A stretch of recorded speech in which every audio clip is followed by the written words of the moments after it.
Okay, I just finished The Boyfriend, and I don't really like want to give y'all a rundown of the book, but I also need to tell somebody about the book. So I don't know what I'm finna do, but I'm finna do something. But I'm gonna try to make this the longest story short ever. Long story short, this girl named Cindy went on a date with this boy named Tom. Tom had this crazy ex girlfriend who was killing all of his dates, and that's pretty much it. So the book made you. So I'm like not gonna get a rundown, but the book made you think that Tom was low key the murderer because of the way he was acting, but it was low key, it was his girlfriend the whole time. She was like targeting all the girls that he started to date, and that's pretty much that's all I could say. Like I said, I don't want to give out the details, but that's pretty much all it was. So with that being said, I want to go through the reading group guide and hopefully I unlock some information while I do that. So number one, compare Sydney and Bonnie's approach to dating. What are the pros and cons of using dating apps? Have you ever used one? So Sydney is the main character and Bonnie is one of her friends. So I think that they low key had the same approach to dating.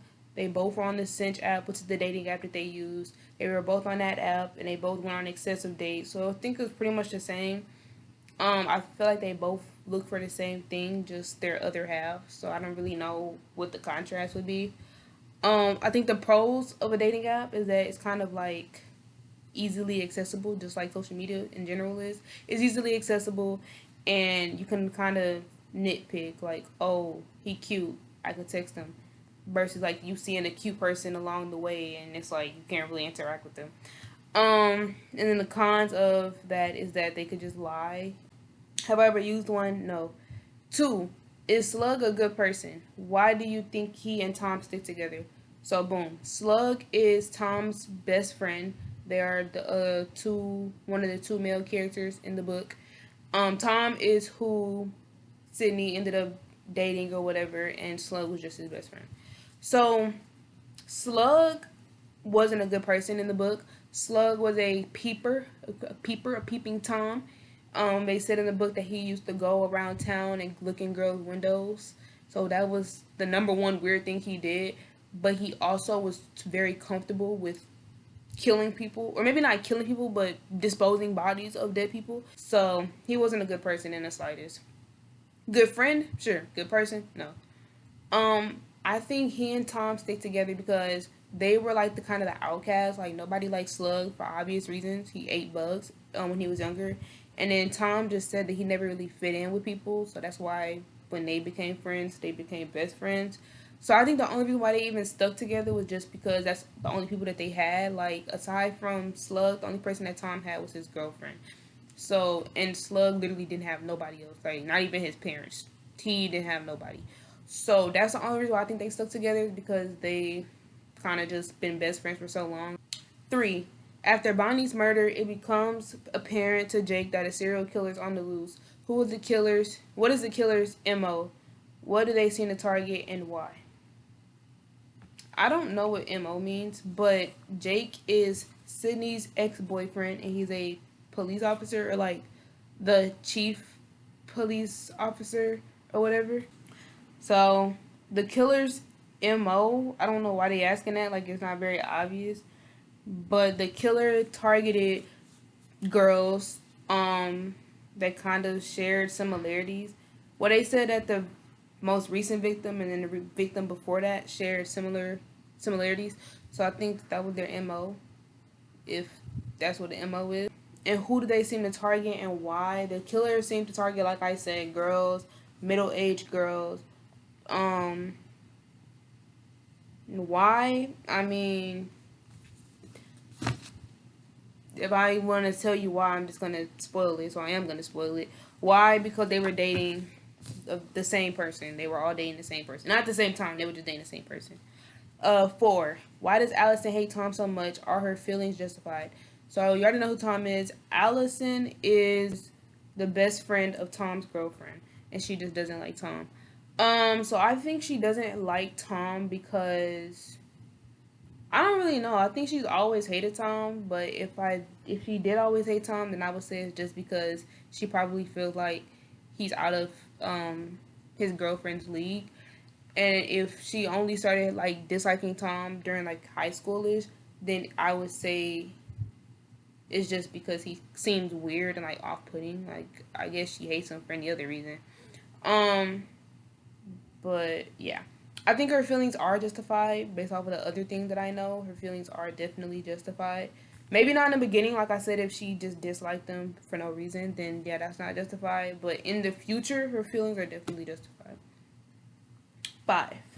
Count the ways Tom seems like a perfect boyfriend. In what ways does he seem not so perfect? So this is where the nitty and gritty come in at. This is where Sydney should have counted these red flags and went to the police. But I'm glad she didn't actually. Um, so we're gonna start with the perfect. So he seemed like the perfect boyfriend because he was a gentleman. He held the door open and paid, and he was a gentleman. Um, I guess he was a doctor, so that I guess that's a big thing for people. He was a doctor. He was attractive. I'm saying this in Sydney's POV. That's how she felt. He was attractive. Um, I was too focused like about everything else I was learning in the book that I didn't really take time to like figure out what kind of person he was. But those are like some of the three of some of the things that made him a perfect boyfriend or whatever.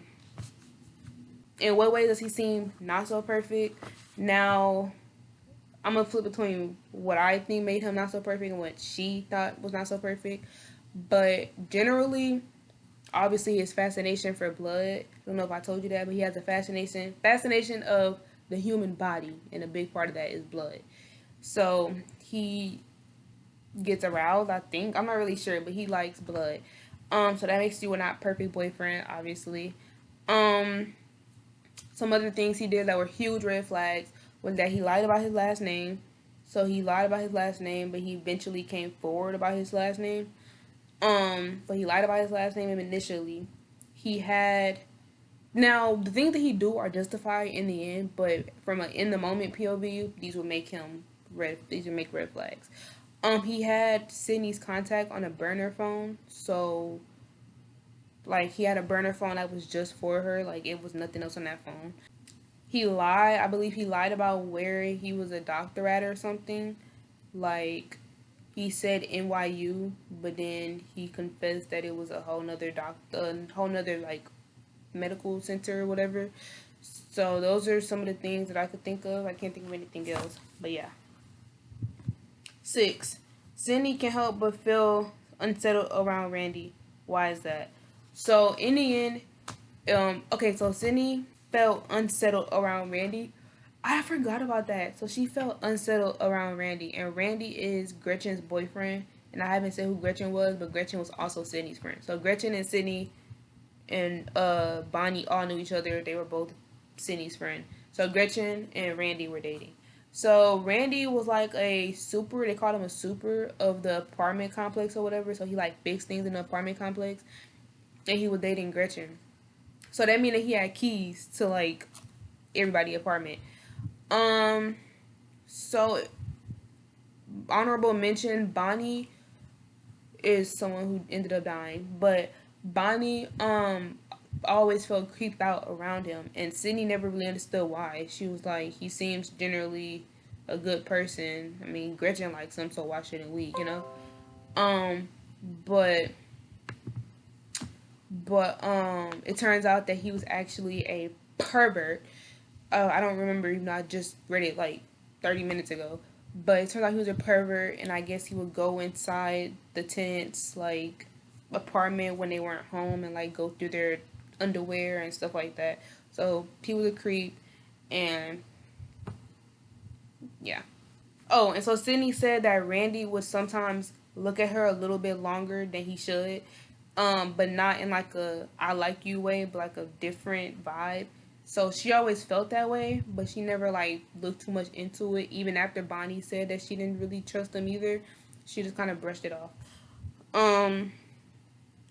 So yeah, I guess that's why they had that feeling because Randy was a creep. 7. Consider Tom's mother's choice to protect her son, though she suspects he's guilty of something terrible. Do you think she made the right decision? What would you have done in her position? So here they're referencing when Tom killed his father because his father was abusive and a drunk and all that. So He killed his father while his mother was away, and when she came back home, she eventually came to the conclusion that the reason why the dad hasn't been home in 3 days is because he's dead. But she never like outright confronted Tom about it. So I think she made the right decision. I mean, if she has she not has she not covered for him, then we would have approximately like 5 to 6 less victims. But in terms of between him, Tom and his mother, she made the right decision because like Tom didn't turn out to really be a bad person. I'm hungry and my head hurts. Yo, I'm so hungry. I actually don't know if I can continue. I feel like I'm finna pass out.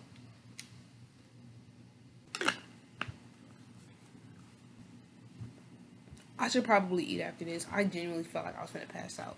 Like I'm literally getting dizzy. I don't know where I left off at. But overall, I'll just say yes, you made the right decision.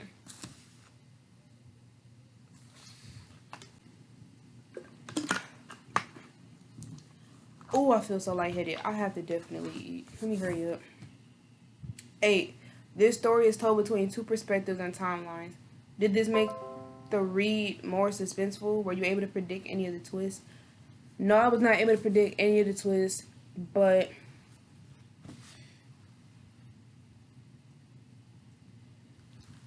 I'm gonna come back to this later. I'm lightheaded. The hustle and the grind never stops. Okay, where was I? Where was I?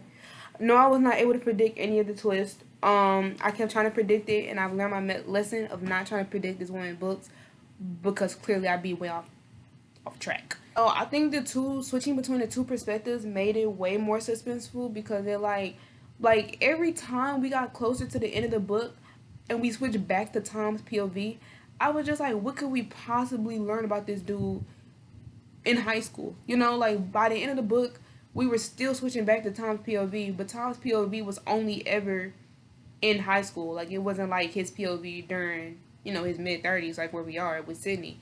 All his POVs were from high school and all that. So every time we switch back, I'm just like, what does this have to do with what Sydney got going on right now? So it definitely like threw off my train of thought. And at one point, I literally thought that Slug was Randy. That was way off. That was way wrong. But yeah, like I really like that's probably my favorite thing about her books is the way she ends her stories / her epilogues and the two perspective thing. I really like that. I think this was the best one out of the 3 books I've read, so yeah. What do you think happened to Kevin? Do you think he deserved it? So like I said, Tom ended up killing someone and that someone was Kevin.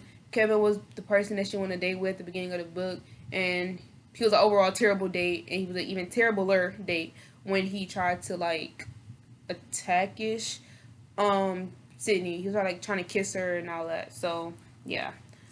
So he knew of Kevin and he knew about that, but he didn't know that Kevin kept reappearing throughout the book. Like he showed up to Bonnie's funeral, one of Sydney's friends. He showed up to her funeral. He was outside her yoga class. He faked a Zoom meeting. She was like an accountant or something. He faked a meeting with her, like an online meeting with her as a whole nother person just to talk to her. And then he like slipped up and revealed that he's been watching her through a window. And she don't even know what window, so we don't even know where this dude was watching her from. But he like became full blown stalker mode, trying to talk to her. And all he was trying to talk about was giving him a second chance, which was really crazy to me because he was a terrible date. Like he made it seem like she was the perfect person when he met her, but the way he acted didn't reflect that, like he was a really terrible date.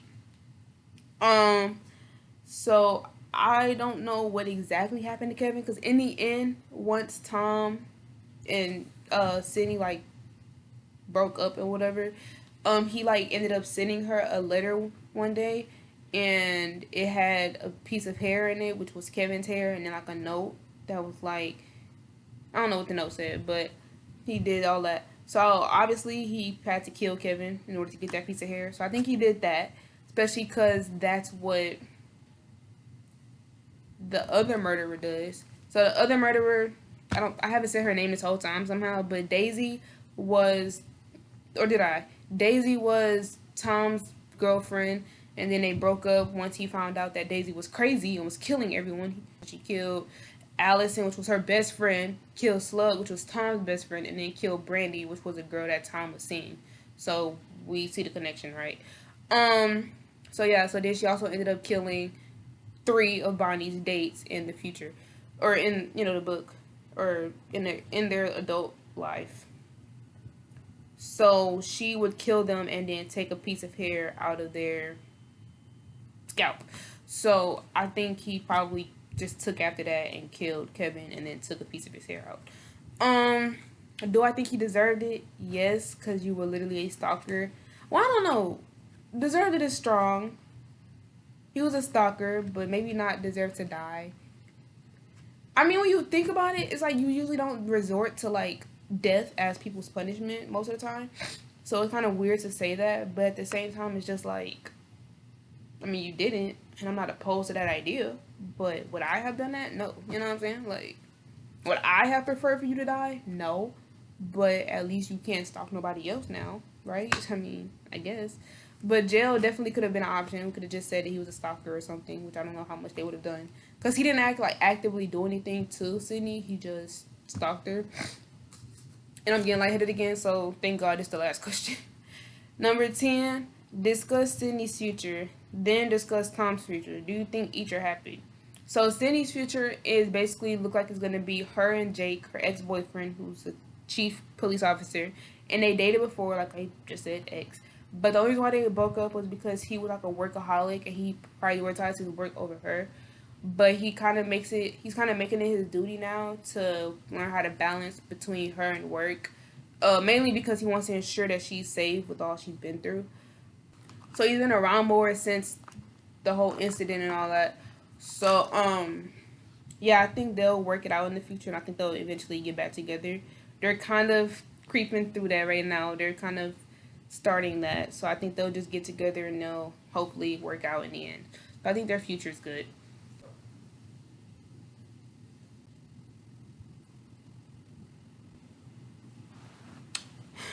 And for Tom, I think the only way for his future to be happy, because he eventually ended up running away with Daisy, and now they're gonna be together. So Daisy was his first love, and I really want to say his only love. I don't care about the other three women that he ended up dating in the future.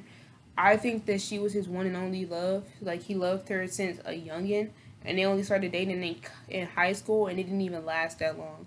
Like they broke up before high school ended. So once she convinced him to go with her, I definitely think he was reluctant at first because he was trying to play the part of him that tries to be morally good, but he just can't really completely push down that crazy part of him, and it eventually just, it's like fine. So I think the only way he'll be happy with her, like truly happy, is if he completely accepts the fact of who he is and that he can't live a normal life because of who he is. Um, but yeah, if he tries to be morally good and not focus on the human body and all that weird stuff that he into, if he tried not to, if he tried to ignore that with Daisy, I don't think his future would be solid because she either just gonna kill people or I don't know what. But yeah, I think his future with her is solid as long as he accepts that she and him are one and the same. And I think they're both happy. I think, like I said, once Tom comes to terms with who he is and what he's into, then he'll be able to mingle with Daisy way better. It kind of reminds me of you with forgot their names, Love and Joe. Joe was crazy, and then once he found out that Love was just as crazy as him, now all of a sudden he don't really want her. But it's like, what you mean? Like y'all literally like the same. Y'all meant for each other. Y'all are perfect for each other. So, yeah, I'm so lightheaded. I don't even want to really do an outro. Thanks for watching. I'm sorry that I did it like this, but I just wanted to tell somebody about the book. Bye.